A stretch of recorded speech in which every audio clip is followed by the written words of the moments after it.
Welcome, everyone, and thank you for coming to the next installation of Dialogues in European Jain Studies, a speaker series that we started in 2023 and continues into 2024. I am joined by my colleagues Tine Wekemans at Ghent University, as well as Marie-Hélène Gorse at University of Birmingham. We have collaborated to bring you this Dialogues series, to bring you the latest and greatest research in Jain studies happening in Europe and across Europe, and by European scholars and those who live in Europe. So we're really pleased that you came tonight for this event on Jain philosophy specifically. I just will briefly show you that if anyone is interested in registering for future events, you can click on our future events at the Dialogues website here, and that will bring you to our agenda. And you can see that next month, March 4th, we have a panel on eating and fasting, a contemporary perspective, and you're able to register right there by clicking on register now. Today is the February 5th event, and we have a great lineup of speakers who will be introduced in just a moment. But before we do that, I will hand it over to my colleague Tine Wekemans, who's going to tell us a little bit about the topic. Oh, and one last thing I should mention is that as this goes on, there will be a Q&A box, of course, at the bottom of the screen that you can always put your questions in for our speakers while they're speaking, and we will have, following the two speakers here, we will have a dialogue between them and between the audience to answer any of the questions you have. So I'll now turn it over to Tine Wekemans at Ghent University to tell us a little bit more about the topic that we will be discussing today. Thanks, Tine. All right, thank you, Chris. So today's talk is about Jain philosophy, and I would be preaching to the choir if I would now go on and on about how rich the philosophy of Jainism is. We know this. So what I wanted to do is focus on what has been going on, what has already been done, and what we, and then I mostly mean you Jain philosophy people, are sort of lining up for the near future. So far, scholarly work that has emerged on Jain philosophy includes seminal works of scholars like Padmanabh Jaini, which we probably all read, translations and commentaries of canonical texts like Tattvartha Sutra and others. But if you look at Western academic research on Jain philosophy in the past couple of decades, there's a really strong emphasis on epistemology, modes of knowing, types of knowledge, theories of argumentation, sort of the system of the different perspectives and how to deal with those, with the work of today's speakers and MC, for example. Now, recently, this focus has broadened a little bit and brought into view under-researched topics and opportunities which we may act upon.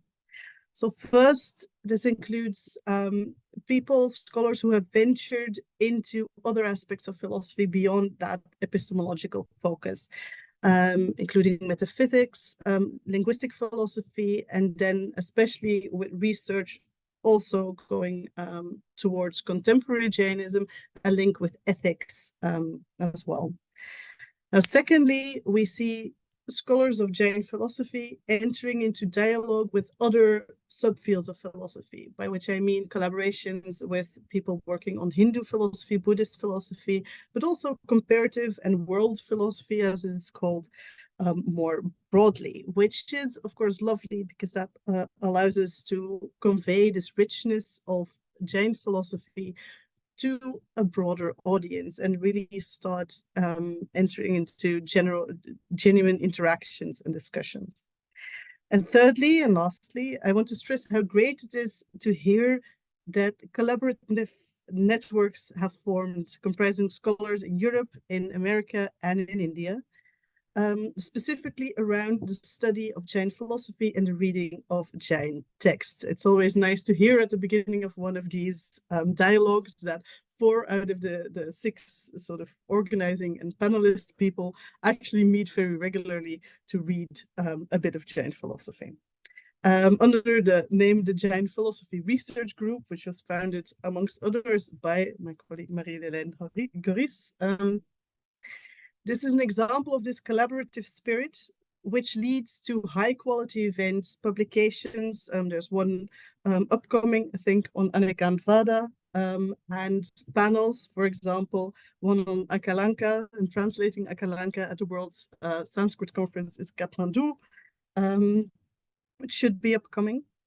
And just like we're trying to do with this lecture series, collaborative approaches like that ensure that the whole is greater than its parts, that we have more to talk about than that we can do larger and more ambitious things, look for funding, but also, very importantly, guide and inspire early career researchers who are still finding their way and their place in Jaina studies or philosophy, whichever direction they come from.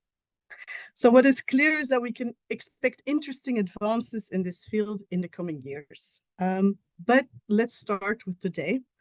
And for that, I will now hand over to my lovely colleague at University of Birmingham, Marie-Hélène Goris, who will introduce our cherished MC for tonight, Jay. Thank you. Thank you so much for these words, Tine. It is indeed so exciting to be working in this field these days. I think we will all agree on this. And today it's especially my great pleasure and honor to introduce Dr. Jayandra Soni, who will then preside this whole session. So Dr. Soni is a specialist in Jaina philosophy. He retired in 2012 from the Department of Indology and Tibetology at the University of Marburg in Germany, where he taught Indian philosophy as well as Indian languages, Sanskrit, Hindi, and also Gujarati. And since then, I think that many of us know him also as the Secretary General of the International Association of Sanskrit Studies. Back a few years ago, Jay was born and brought up in South Africa, where he did his BA at the University of Durban.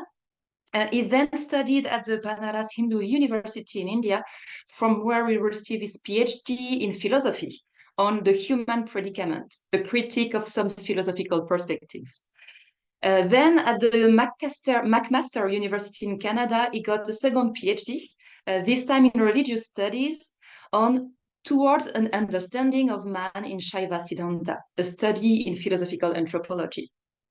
And he now lives in Innsbruck, Austria, teaching at the university as a part-time lecturer and continuing his research. So Jay has published extensively in Jain philosophy, especially on the development of selected concepts in the history of Jaina philosophy. And those concepts, there are many. You have written articles on many very important concepts in Jaina philosophy. Just let me quote a few. Jnana and Darshana, right knowledge and belief, on erroneous cognition, on Upayoga, this cognitive operation, which is the sign of the presence of the soul, on Apta, authority, or Dravya, Guna, Paryaya, substance, qualities, and modes, etc., etc. Jay also has written on the position and status of essential figures in the history of Jaina philosophy. I'm thinking especially of Unmasvati, Kunda Kunda, Kalanka, or Pravachandra.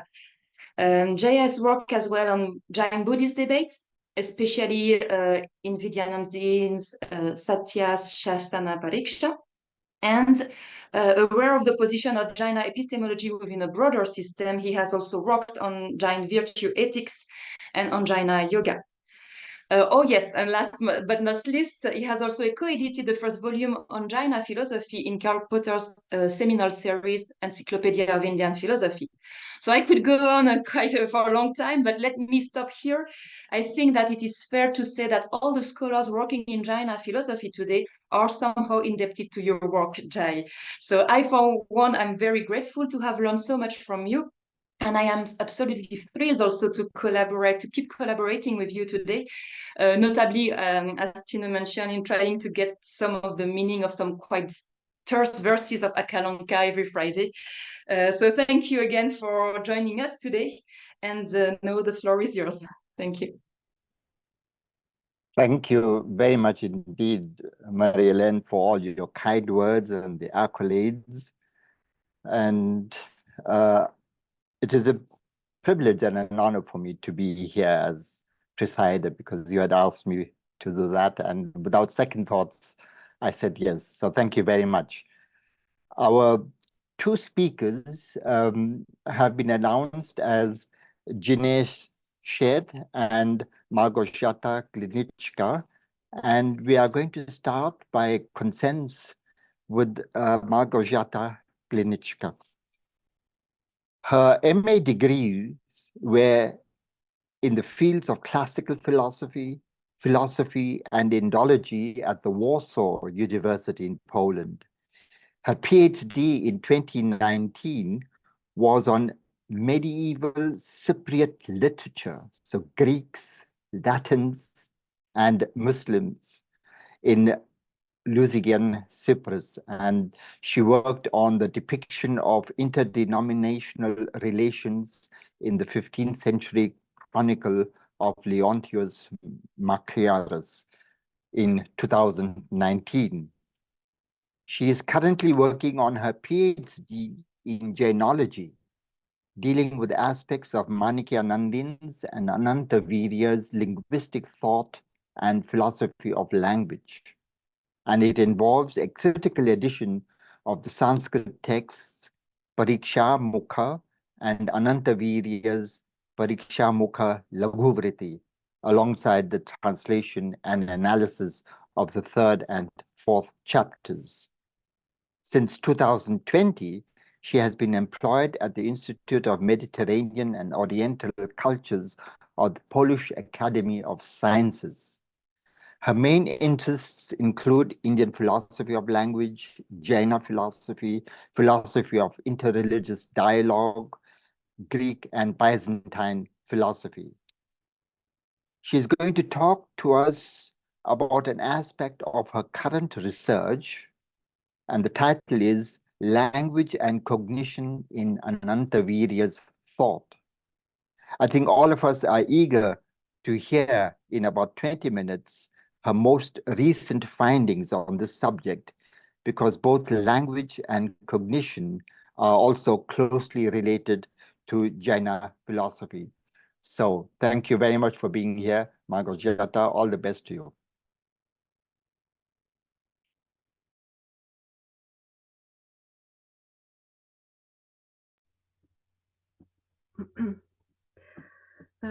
First of all, I would like to thank you very much for the kind invitation and the opportunity to meet you all. My topic is language and cognition in Anantavirya's thought. Anantavirya, who lived in 11th century, Digambara, is the author of the Pariksha Mukha Laghuvriti, a concise commentary on Manichaeanandin's treatise, Pariksha Mukha, the Introduction to Logical Analysis. This text is also known under the titles Prameya Ratnamala, Pariksha Mukha Pandika. Apart from Anantavirya's work, there are other commentaries on the Pariksha Mukha, such as Prameya Kandhika by Shantivarni, Acharya Mahaprajna and Nadhmatatya, in addition to Prameya Kandhika, mention the Pariksha Mukha Vritti by Shubha Chandradeva. Then note on the Prameya Chandrika, a commentary to the Pariksha Mukha ascribed to Manichaeanandin alone, is included in Government Oriental Manuscripts Library in Madras. The most well-known commentary is the Prameya Kamala Martanda by Prabha Jayandra.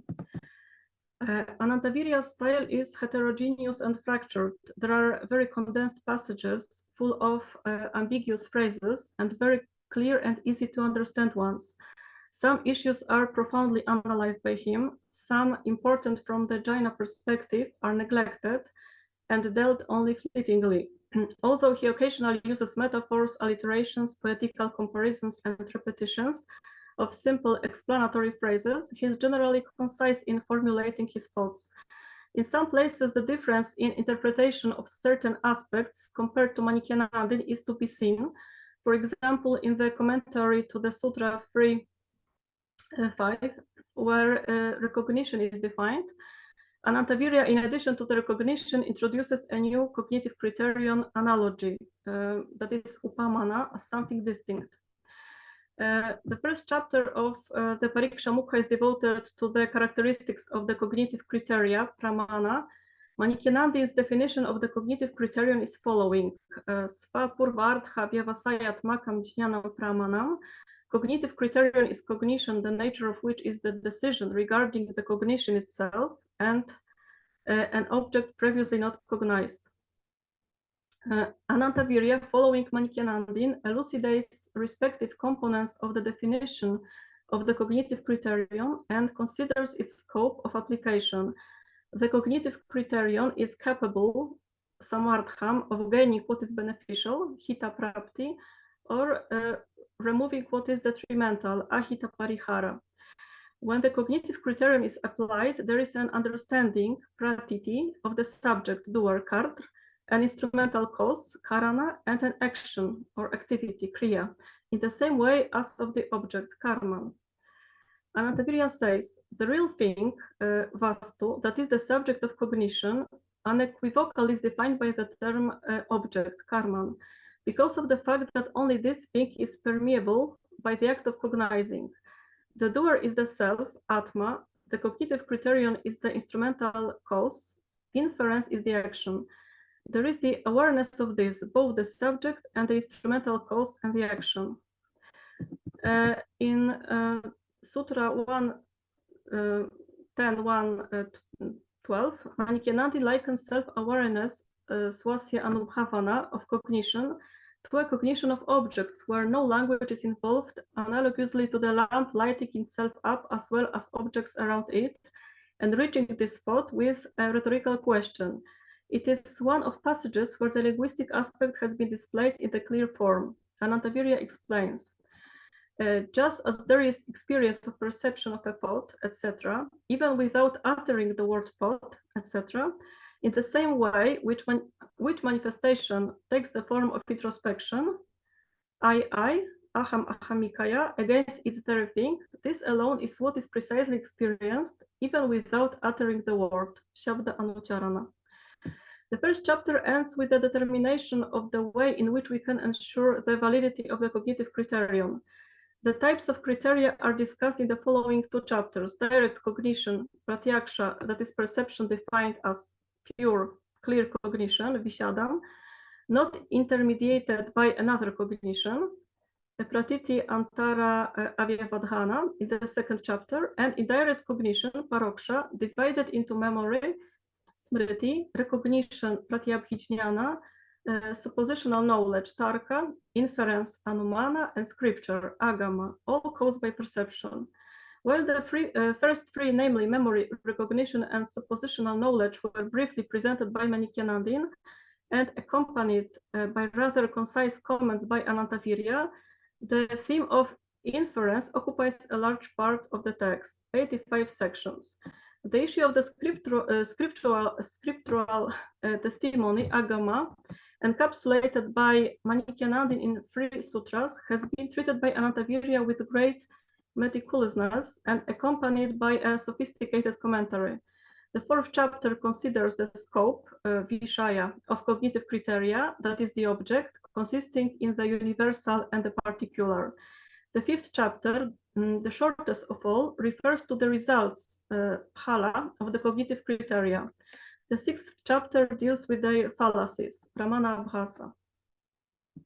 Linguistic issues are not in the sphere of Anantavirya's main interests. An interesting example of the presence of reflection on language is Anantavirya's commentary on the Sutras 395-397, devoted to the subject of the scriptural testimony. They read as follows. Aptavachanadi nibandhanam arthajnanam agamah. Scripture is cognition of a thing which is based on the statement of an authoritative person. Sahaja yogyata sanketa vashad dhi shabdadayo vastu pratipati hetavah. Since the words, etc., by the force of linguistic convention, in presence of inherent semantic power, are the causes of cognition of the thing.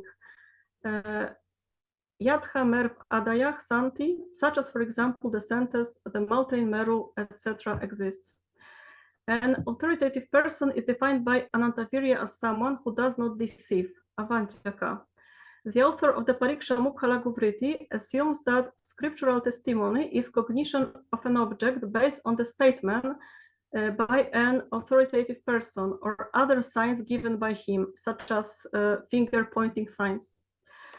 etc. He explains that by the very use or acquisition upadana of the word authoritative person, there is the exclusion of the extra human factor, apaurushaya.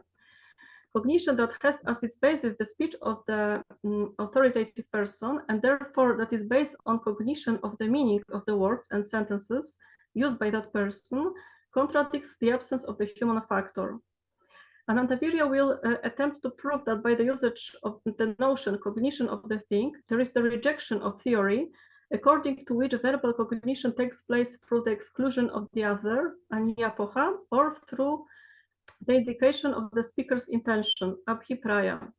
The Jaina philosopher introduces an opponent, a Mimamsaka, who gives a series of arguments for the non-human origin of the Veda and the eternity of the world, and this section of the commentary contains a lengthy analysis. The opponent points out an error in Manichaeyanandi's definition of the scripture. He says definition is impossible as Sambhavi, because according to him, a meaningful word is a non-human factor, as something that is inherently eternal. It is not possible for such a word to be pronounced, verbally articulated by the authoritative person. And eternity of the word is due to the fact that the vowels that are part of the word are pervading and are eternal.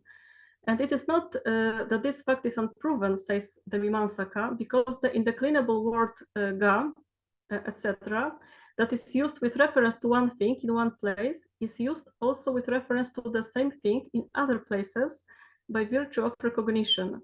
And it is exactly the same in the indeclinable word ga, and from there its eternity flows. Nityatvam api tayeva vasiyata. Because also at another time this very word ga is recognized. The opponent's opponent presents the hypothetical situation that when a word that is not eternal, whose convention has been captured, perishes, the word whose convention has been later genuinely grasped is understood to be just another word. A word whose convention was understood to be true is now understood to be something else. It raises the question of where the understanding of meaning, artha pratyaya, would come from when considering a word whose convention has not been grasped.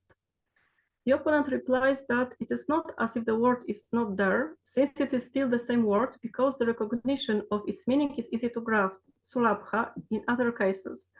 Hence, it is eternal.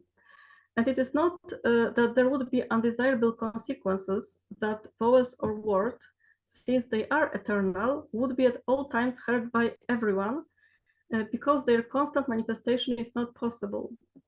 Their constant manifestation is impossible because articulatory breaths, vayu, what passes through the articulatory canal, which manifest vowels, are assigned for each single case.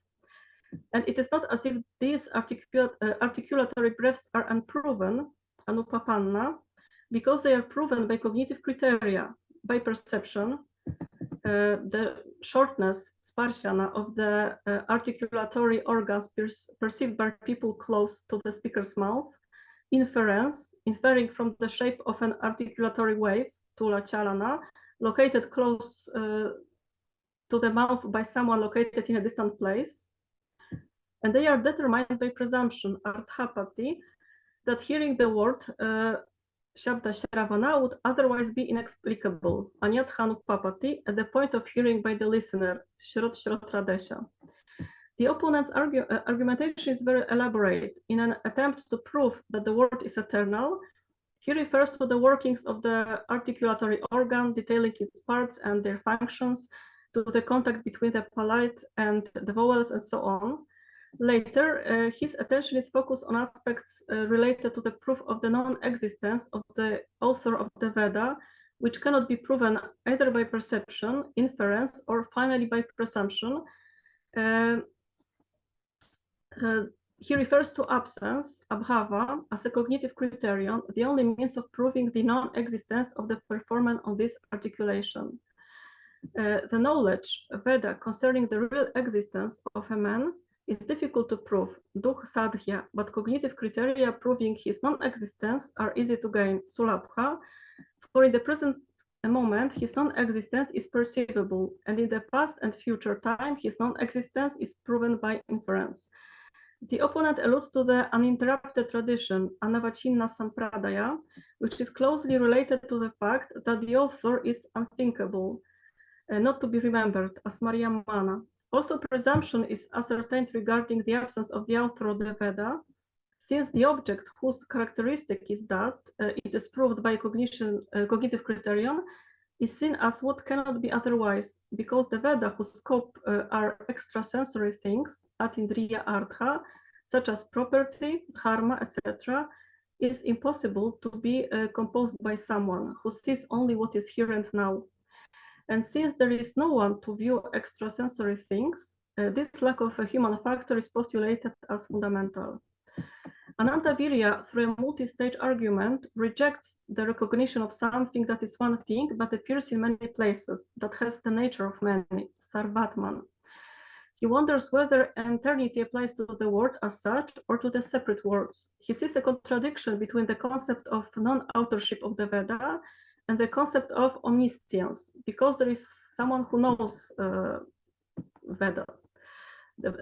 Although the opponent argues that the Veda have undergone a tradition of explanation without beginning, Anadi Vyakhyana Parampara, the purpose of which is solely truth, those who possess only fragmentary knowledge, Kinchijña, are incapable of commenting on extrasensory objects free from doubt, sometimes explaining otherwise due to bad intention, Dushtaphipraya or Durabhisandhi, or the unskillfulness of speech, Vachana Kaushala.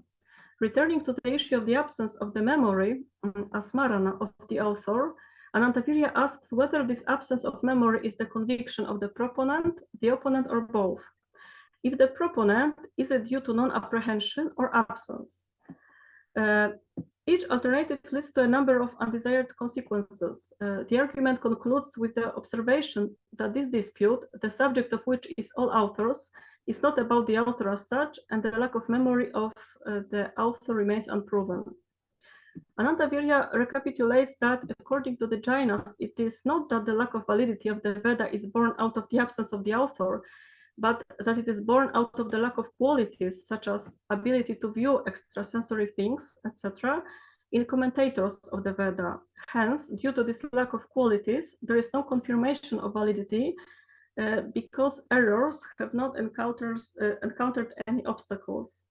The author of the Pariksha Mukha Laghu Vritti introduces at this point, before quoting the Sutra 396, the Buddhist question: how to understand an object that is a real thing on the basis of the word which has been expressed by the authority, apta pranita, since the only thing that has been said is what is the exclusion of the other, because things and words are not connected.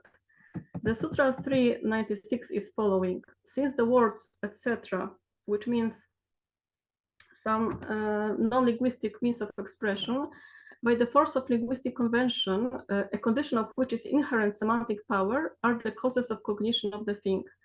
Anantavirya's commentary to this sutra is very concise. He explains only respective phrases such as inherent, sahaja, means born out of its own nature. Semantic power, yogyata, is power which concerns the relation of the expressed and the expressing, that is between object and language. Convention is something that manifests itself by the force of this inherent semantic power. Words, etc., are causes of cognition of the real thing. Vastu pratipatti hetava. The example is expressed in the Sutra 397, like the sentence, mountain marrow exists. The Buddhist further asks, which words that exist are seen in relation to objects? The same words are still seen even if the object in question is not there. So how is it possible that words express objects, such as the mountain marrow? The Buddhist answer is that words express meaning through the exclusion of the other, anyapoha. Anantavirya indicates the inappropriateness of such a view, pointing to the fact that words that have meaning, arthavad, are different from words that are deprived of it, anarthaka, and considers the numerous implications of the theory of semantic exclusion. He claims that the meaning of the word is not one that results from the exclusion of the other. First of all, it is not true that the meaning of a word is established, as it contradicts the understanding. for not because of hearing the word cow, etc., the exclusion of non-cow is understood. On hearing of the word cow, the search for the word other from the word cow begins for this cow bearing the idea of a non-cow. Because of just one word, there will be two meanings at the same time, cow and not non-cow. And Anantavirya regards this as an undesirable consequence. Further, the Jaina philosopher wonders whether the universal characterized by semantic exclusion refers to things through strong negation, paryudasa apratishadha, or weak negation, prasadya pratishadha. In fact, Anantavirya focuses more on the first type of negation. He realizes that cowness would be exclusively expressed by something other than name, because negation of non-X is established by the essence of yet another entity. He asks, what is this entity whose characteristic is the exclusion of a horse, etc.? First of all, it is not an entity in the form of the individual, svalakshana, pure sensory data, because it goes beyond the whole range of concepts and speech. And it is not an entity in the form of a manifestation as single cow, such as Shabalaya, etc., because it would lead to the undesired consequence that this entity would not fall under any universal.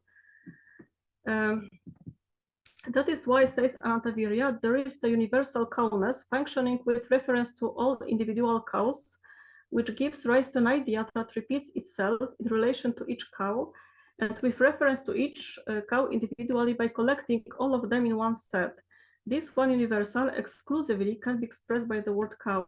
Anantavirya briefly states that the word cow, subjected to double negation, does not refer to anything. He writes about empty entity, tuchha bhava. If this empty entity could be distinguished, then empty negation would become the real thing, because being a given thing is characterized by functioning within the set. What is to be excluded by the word cow has a form that is not to be cognized, which means it is inexplicable, unlike what is expressed by the word non-cow.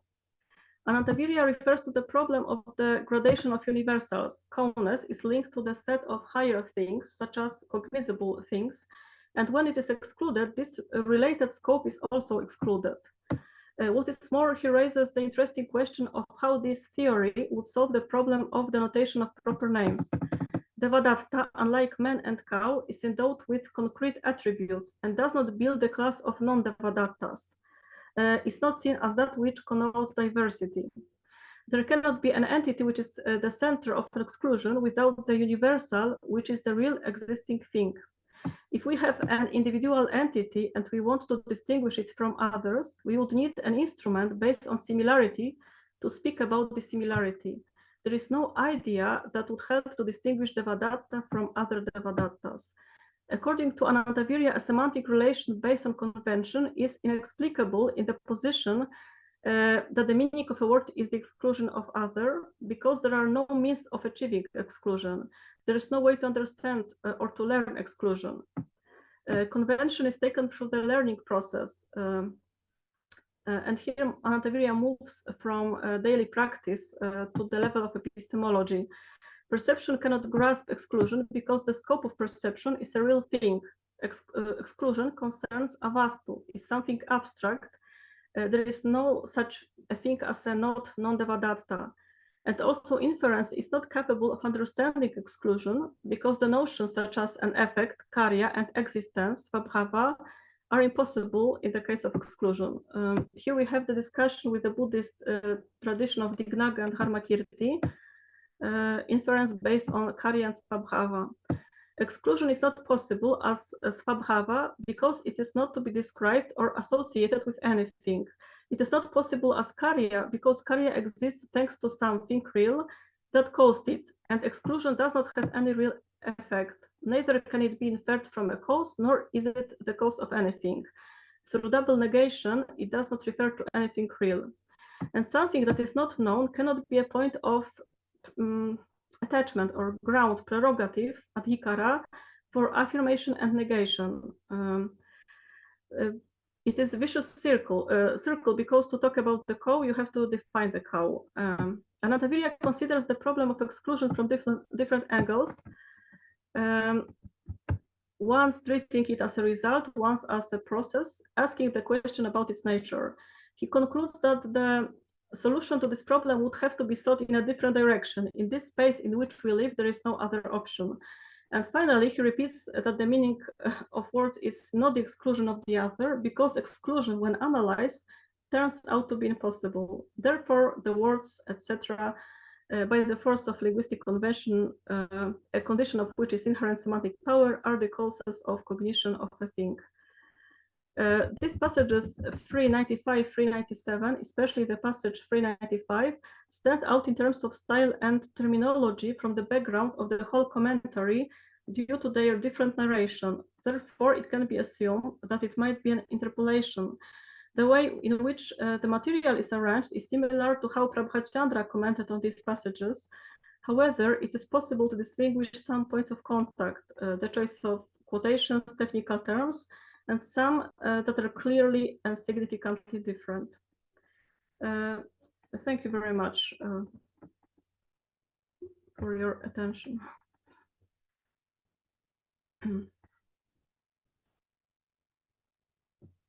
Thank you, Małgorzata, for this insightful presentation of Anantavirya's thought. I have a few questions, but let me open it first to the others. Please, I cannot see any Q&A. Yes, let's, I'm sorry, I wasn't clear at the beginning. We'll go through both speakers first, and then we'll do the Q&A after. Sorry for not giving that instruction. Okay. So if you'd like, you could introduce Dr. Sheth next. Okay, fine. So it is also my very great pleasure to introduce to you Dr. Jinesh Sheth. He completed very recently his PhD on the Jaina theory of Anekantavada, so the non-one-sidedness famous in Jainism, from the University of Mumbai in India. He is now going through all the red tape for joining the University of Birmingham as a postdoctoral fellow in the newly founded Jain Studies, headed by our dear friend Marie-Hélène. He has a bachelor's degree in Sanskrit, followed by a master's in philosophy. And apart from Anekantavada, he is interested in engaging with a diverse set of problems of philosophy from a Jain perspective. For his talk, he's going to ask a crucial question. Can an Anekantavadin disagree? The theory of Anekanta, as is well known, has been vigorously criticized by practically all its opponents, who seem to have misunderstood the Jaina position and the Jaina logic behind this theory. I think this is not a question of anything goes, as with Dharmakirti's criticism around the 6th century of the Jaina Anekantavada in his Pramana Bhartika, where he calls the Jainas Arikaha, so the shameless ones, probably referring to the Digambaras. And he says in his work, when the Jaina is told to eat yogurt, why does not the proud fellow run to the camel? Implying that the Jaina should eat the camel, because from one point of view, the camel would also be yogurt. Rather, Anekantavada seems to show not anything goes, but that many things can go together without contradiction, as I'm sure Jinesh will show us in 20 minutes while telling us about his most recent findings in his thesis on the subject. Thank you, Jinesh. Thank you so much, Professor Soni, for this kind introduction. And I'll just share my screen.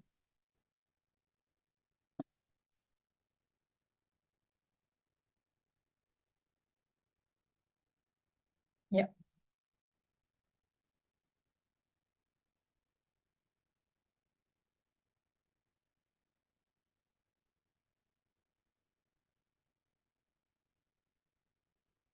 So, greetings from Mumbai to everyone present here. I'm deeply humbled and full privileged to be invited for this lecture series, Dialogue in European Jain Studies. My special thanks to the organizers for giving me this platform to share my views.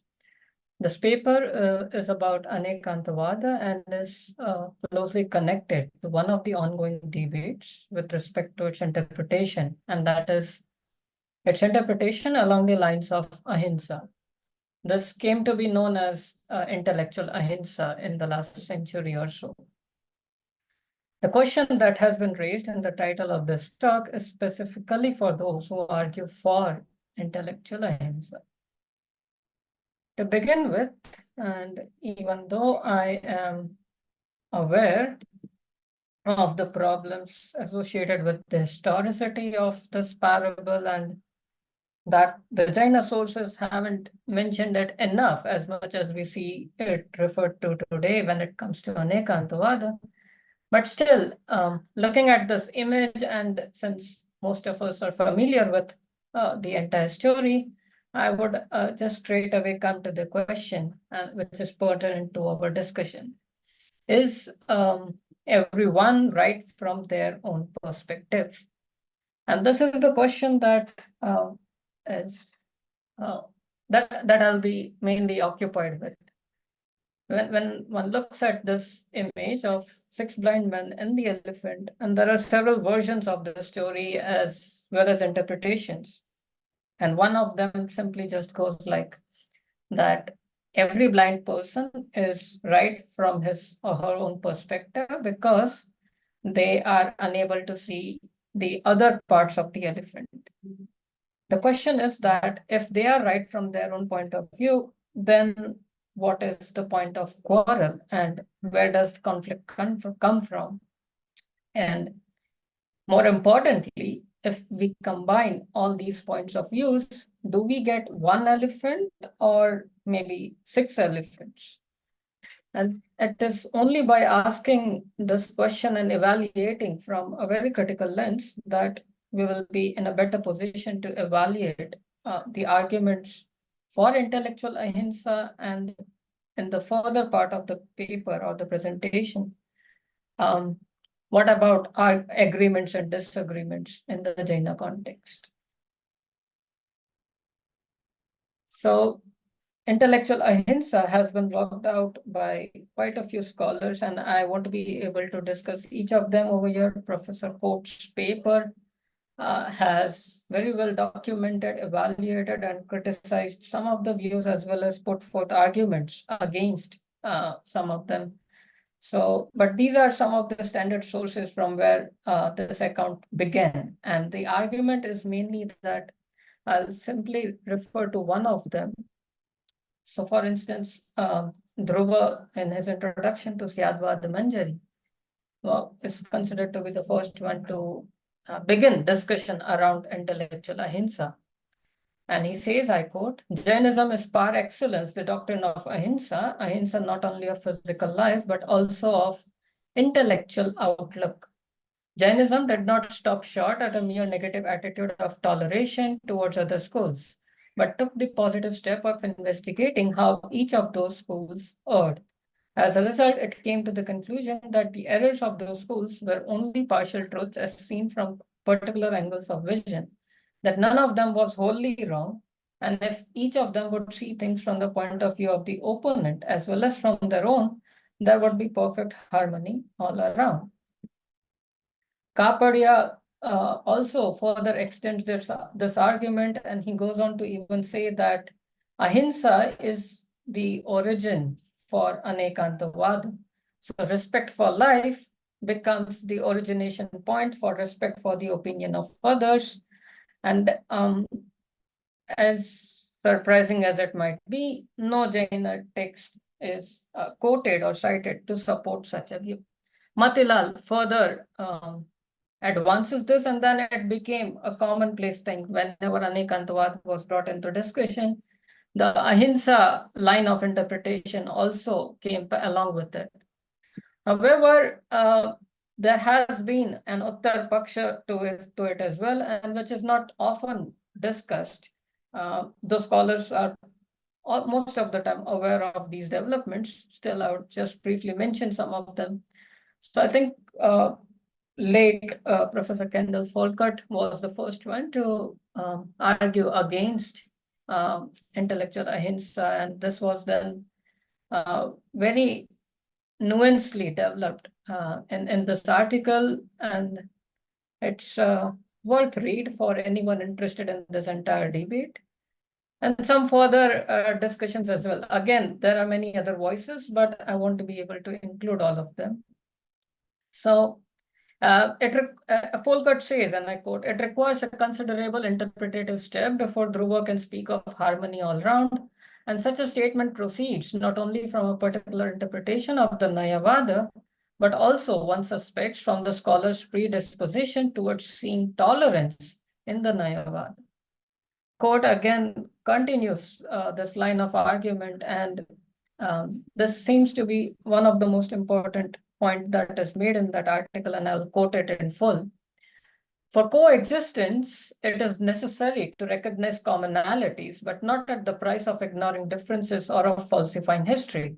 It is important to recognize that the argument that Anekantavada is a form of intellectual ahimsa is itself an argument in which Jains assert their superiority to all others by saying, in essence, we are more tolerant of and open to others, and therefore we are better.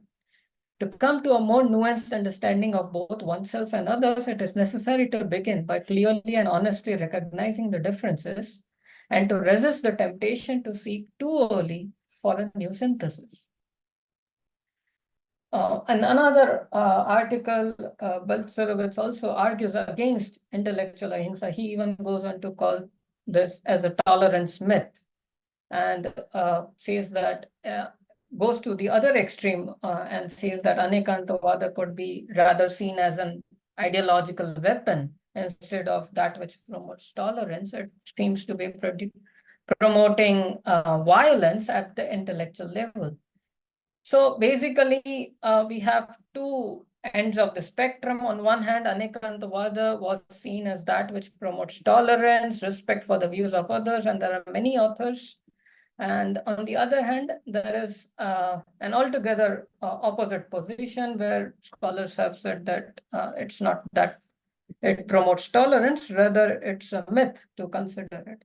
One of the main argument against intellectual ahimsa has been that the Jain philosophers themselves, whenever they discussed Anekantavada in Jain text, hardly ever connected it with ahimsa. And this still remains a strong point of contention for anyone who wishes to argue along with ahimsa.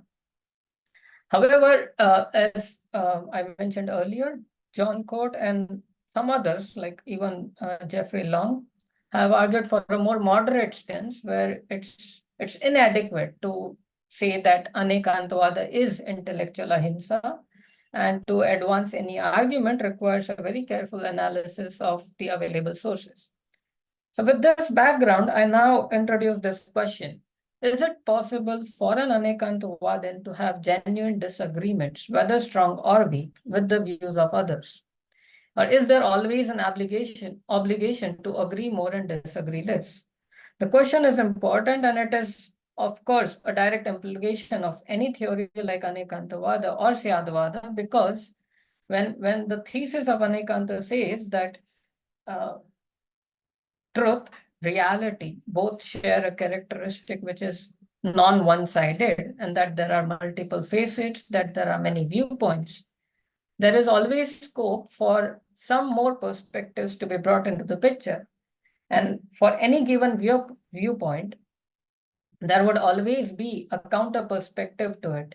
The question is whether that counter perspective is a part of the entire picture, or does it really contradict the perspective that is under discussion? If the other perspective is cohering, it coheres with the previous one, then both together can play in harmony, and that would lead to a very total picture of the thing under question. But if the other view strongly repudiates or rejects the previous one, then we have a case of genuine disagreement. Now the question is, can an Anekantavadan really disagree with any perspective whatsoever? Because if the premise that everyone is right from their own perspective remains true, or if the premise that there is some truth to every perspective because it is a perspective, then it's very hard to maintain a philosophical position. It is hard to then distinguish the Jaina position from others. In other words, the Jaina Anekantavada would eventually become some sort of relativism. And I'll just briefly introduce a few arguments and respond to one question, and then I'll conclude. In order to make case for disagreement within Jaina philosophy and acknowledging doctrines such as Anekantavada, Naya, and Syadvada, one must just take into consideration some of the arguments, but these are just two of them that I'll introduce.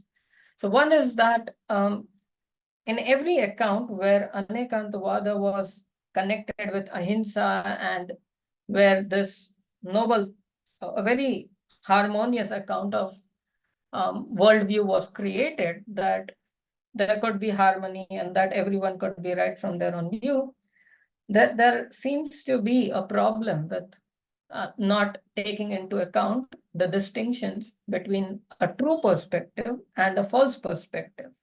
And these have been very clearly demarcated by Jain philosophers when they spoke about Nayas and their types and subtypes, along with their counter pseudo perspectives. And so what is this Naya and Durnaya all about? Well, Naya is a very technical term in the Jaina context, and it means a perspective, a standpoint, a point of view.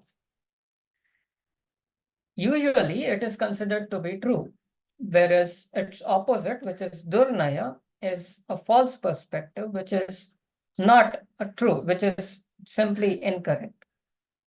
Now, just because it's a perspective doesn't imply that it has to be valid. Any given perspective could be true, could be false, but simply saying that, that is also a perspective, that perspective should also be taken into consideration, and so on and so forth, there always remains a question whether that perspective meets the criteria that has been set out for a Naya, for a true perspective. Prabhachandra further defines Naya, but before that, I'll just briefly mention Akalanka.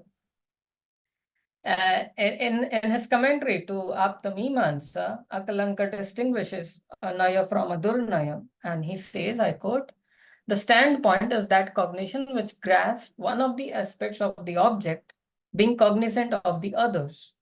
And the pseudo standpoint, Durnaya, is the one which rules out other aspects. It is called a pseudo standpoint because, being a rival of the opposite facet, it is dogmatic about its own view. Durnaya kevalam vipaksha virodha darshanena swapaksha abhiniveshanat."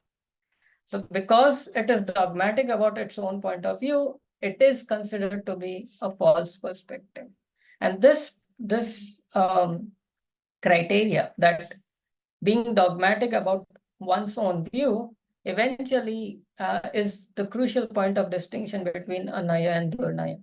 There are some other criteria as well, and all of them are perhaps best captured in this one-line definition of Naya, which is given by Prabhachandra. So Prabhachandra defines a Naya as that which is the intention of the knower, which cognizes a part of the reality without negating the contrary viewpoints. Anirakrita pratipaksho vastuvanshgrahi gyator abhiprayo nayah. Now, when it comes to theories of truth, and if one asks the question, what kind of theory of truth do we see in the Jaina context? I see that this definition in one line perhaps indicates all three of them together, because in order for a perspective to be true, this definition says that it should not be the one that negates its contrary viewpoints. Anirakrita pratipaksha. In order for it to be true, it must also correspond to a thing, to a real object, and to a part of it. So, vastu anshagrahi. And in order for that to be true, it must also be a perspective of a knower, kyatur abhipraya. Now, which perspective plays an important role at any given situation would eventually turn down to the intention of the knower, because perspectives, both or all the perspectives, are otherwise treated at par. They are equal theoretically. But when it comes to the question of which perspective is to be given prominence and which ones will be treated later on, or which ones will be kept in the background or treated as secondary, it ultimately comes down to the intention of the knower. And all these three conditions are the satisfying criteria for a perspective to be true. Otherwise, it would become a false perspective. And if these are not distinguished, like anaya from a durnaya, then we have a problem of treating every perspective as valid, and then disagreements become really hard to come by. Now, another argument which I'll introduce also very briefly is that of Vinaya Mithyatva, and this has been discussed before, but not so widely mentioned by further studies. So I'll just briefly mention this. Among the 5 types of Mithyatva, which are mentioned in almost every commentary of Tattvartha Sutra, to Sutra 8.1, where there is a list of 5 types of Mithyatva, there is one of them which is Vinaya Mithyatva. And this is also included in the 363 false view account as well. So it's very old. I mean, this point of having an equal veneration towards all is considered as a false one-sided belief, or as a false belief, is something that has been there in the traditional sources since the very beginning. And to have a respect towards everyone, on one hand, it is said that Anekantavada promotes respect towards all. On the other hand, Vinaya Mithyatva and some other concepts like that say that it's considered to be a false belief, that if one has equal veneration or equal respect towards every view, and if one is indiscriminately attached to all views as being true, then it's nothing but a kind of misconceived relativism. Moreover, Anekantavada, if Anekantavada is about the nature of things, if Samyak Darshana, right belief, is about things, and then if Samyak Darshan also implies elimination of Mithyatva, which includes Vinaya Mithyatva, then how can it promote something like equal veneration towards all? Even transgressions of Samyak Darshana include some such types which go hand in hand with Vinaya Mithyatva, and they strongly say that one must not be respectful towards everyone. And I'll just simply address this question, and I think I'm also completing time. So the last point, what happens to the entire debate on religious pluralism, and how does Anekantavada play a role over there? And there have been a lot of ink spilled, and many articles and books have been published, a lot has been written. I would simply just draw a line between these 3 phenomena. So on one hand, we have tolerance account, which has now been replaced with some other terms, because tolerance is seen as a negative attitude. I tolerate you means something with that I do not like, but I'll simply tolerate. So, and it also comes from Lockean account of tolerance from the European Western philosophical perspective. When, again, with respect, I had already argued that it goes against the other Jaina views, which such as Vinay Mithyatva, etc. Perhaps one can replace all these terms with care and also reduce the entire debate about how to deal with others to ahimsa rather than anekantavada. And perhaps anekantavada could help to build a stronger foundation for ahimsa rather than going the other way around and starting with anekantavada and then using ahimsa to address the issue of how to deal with others. All of this concludes with a question that is it really evil to disagree with the views of the others? Thank you so much for your time. Thank you once again for inviting. Yeah. Thank you, Jinesh.